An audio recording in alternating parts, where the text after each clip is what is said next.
Hey everybody, welcome back to the Electronics Workshop for another installment of Nerdy Moment. um, on the bench I have a realistic Navajo base station mobile that I've had for actually a long time. Can't quite remember when I got it, where I got it, or why I got it, but what I can tell you is I worked on it a long time ago, ran into a problem, couldn't figure out what was wrong with it, put it on the shelf, and there it sat with the screws out of the cover and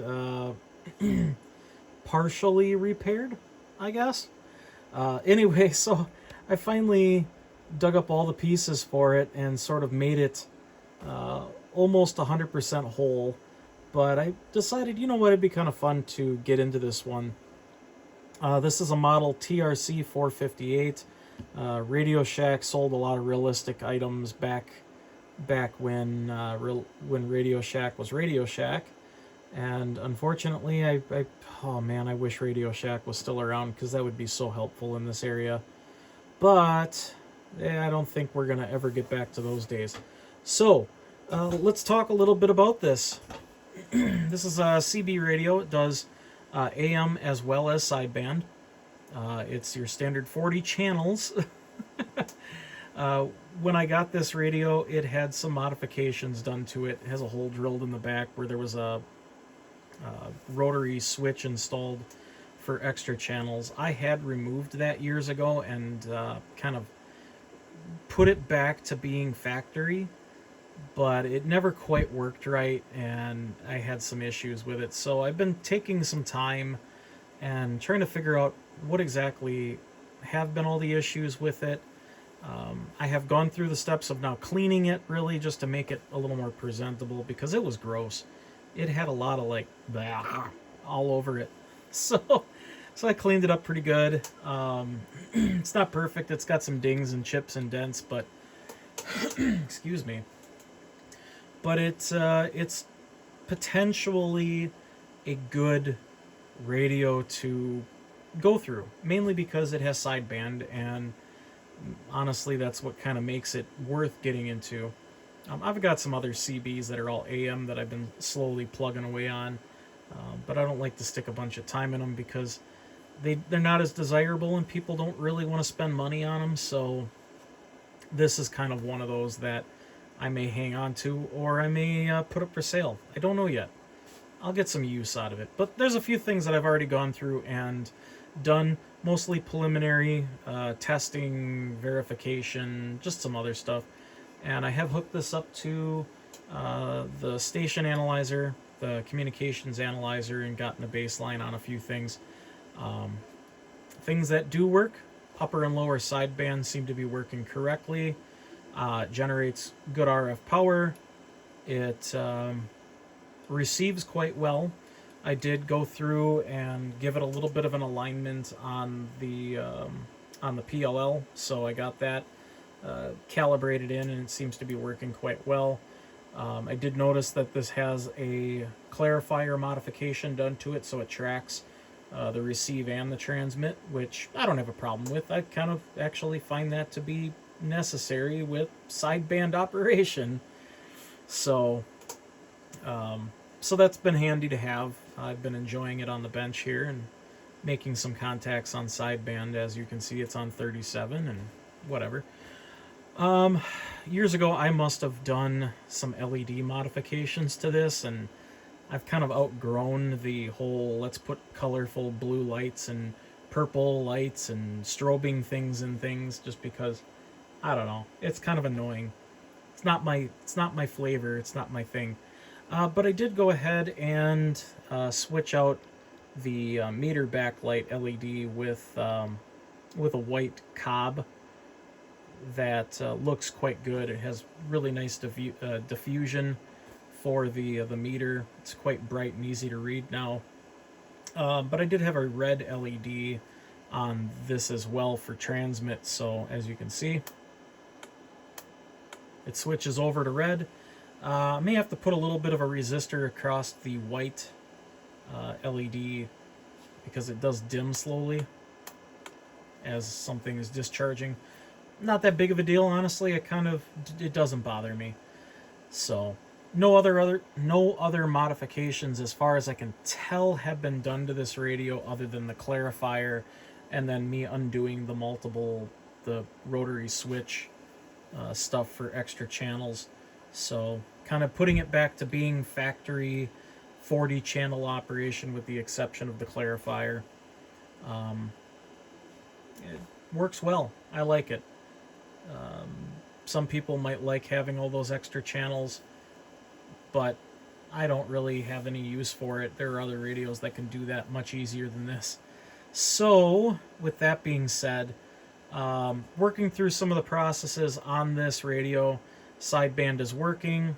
It modulates on audio quite well, decent audio output, RF output.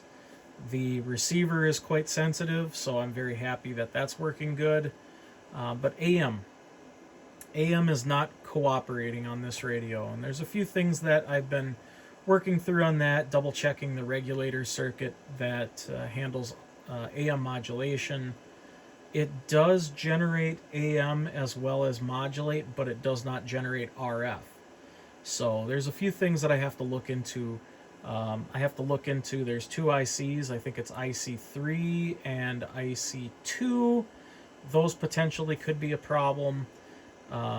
The regulator transistor and the driver for that have already been tested with replacements, and that didn't resolve my issue. I did test those transistors, and they seem to be good, which I'm happy that they are, because it's fine.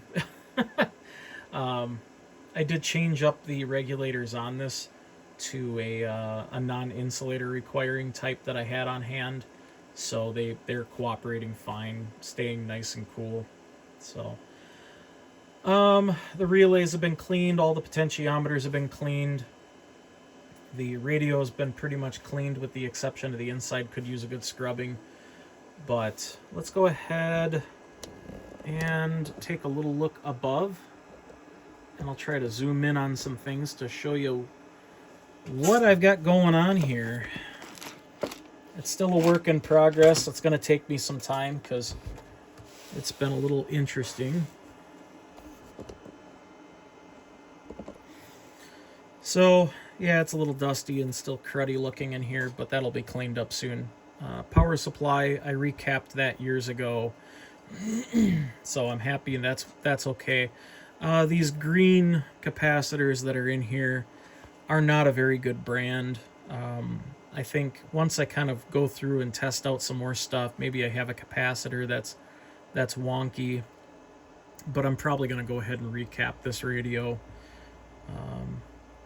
Preferably, if I don't have to, I would like to just kind of only replace what it needs, but I may pull a few other caps out of the circuit and just see how they read, and if they look like they're doing okay, I might leave the majority of them alone.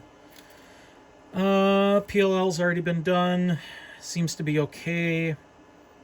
The receiver section is in good shape. I did go through the transmitter side of this a bit and peeked those out, and it gets about 15 to 16 watts on sideband modulated up, so that's doing pretty good. I think 12 is about, is it 12 watts I think on sideband is considered legit, legal, so we'll check that over. But regulator for AM is down here. There's some companion circuitry in this area that I'm still going through, but everything that I marked with a yellow marker, I've gone ahead and verified and checked. The two regulators back here have been changed. The final section of this, the RF section, seems to be cooperating okay. The pre-driver, the driver, and the final seem to be working well. I mean, I would assume I have sideband. That means I have everything needed for the AM with the exception of the modulation stuff. So that's still kind of a question mark. But it's been a little bit of a project. Frustrating at times to figure out why the heck AM isn't cooperating, but still got a lot of testing to do, a lot of alignment stuff that still needs to be done. So we'll take it step by step. Maybe we'll get an oscilloscope on this, track down some signals, see where I'm losing it, see if there's something dragging it down. Maybe I have a capacitor that's becoming a resistor and causing trouble. Could be there's an IC over here, and then there's the audio IC back here. Those are directly used with the AM modulation side, so even though I'm getting audio out of that particular IC to the speaker, might not necessarily mean it's working correctly. So I may have to source a replacement or put a modification in to use a different type. Over here is this IC, I think it's IC2. That one could potentially be my problem. Although I did some testing on it and it does seem to be working, so I don't think that, personally, I don't think it's the IC2 or IC3 that are my issue. The AM modulator, the regulator is okay. The transistors in that circuit for limiting are okay. The diodes are in place. So thankfully when I got this radio, it didn't look like anybody did any limiter clipping. So it was just extra channels and the clarifier. So, but we'll get working through this and see what we can come up with. But yeah, it's been kind of a fun little project to get into. It's nice. It's a nice and clean looking radio. It's just a shame it's not working. So hope you guys enjoy this. I'll have more on this radio, I'm sure, once I figure out a little bit more about what's going on with it internally, and we'll do some tests. But I don't know if the band is still open.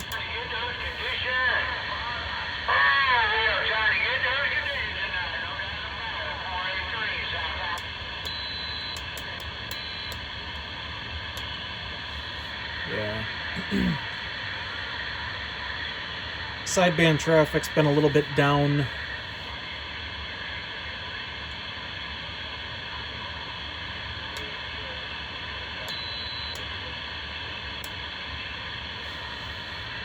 Not really the best time to be demonstrating it since there isn't really much going on, but hope you guys enjoyed. Thanks again, everybody, for whom is subscribed, and that really does help. It kind of keeps the inspiration and the push that I need to continue making videos. So thank you, everybody, for watching my nerdy moments. We'll catch you in the next one.